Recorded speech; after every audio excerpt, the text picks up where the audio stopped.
Shalom bien-aimé dans le Seigneur. Si tu regardes cette vidéo aujourd'hui, ce n'est pas un hasard. Dieu a sûrement un message puissant pour toi. Avant d'aller plus loin, je t'invite à t'abonner à cette chaîne, activer la cloche pour ne rien manquer, car ici, nous parlons de la parole de vie, de vérité et de puissance.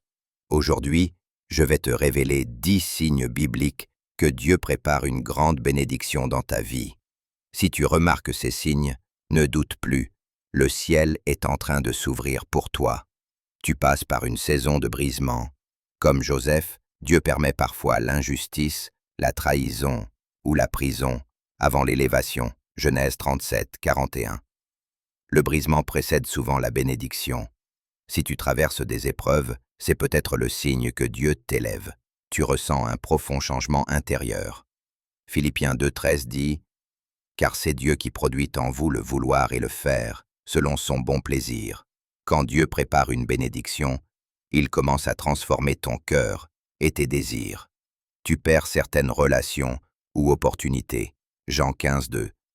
Tout sarment qui porte du fruit, il l'émonde, afin qu'il porte encore plus de fruits. Si des personnes ou des choses sortent de ta vie, Dieu est peut-être en train de te purifier pour mieux te bénir. Tu as soif de Dieu comme jamais auparavant. Psaume 42,2. Mon âme a soif de Dieu, du Dieu vivant. Une grande bénédiction est souvent précédée d'un réveil spirituel. Dieu attire ton cœur vers lui. Tu reçois des confirmations dans la prière ou par la parole.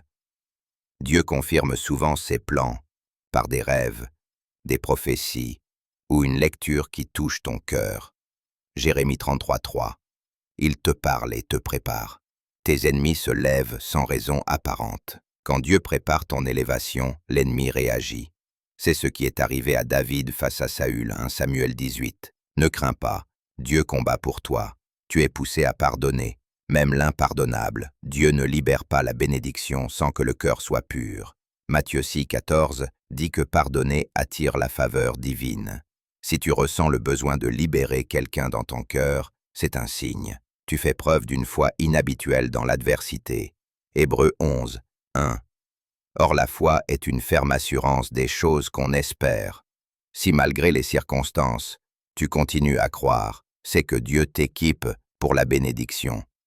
Dieu ferme des portes sans explication. Apocalypse 3,7 dit « Ce que Dieu ferme, personne ne peut ouvrir ». Parfois, une porte se ferme pour te diriger vers une bien meilleure.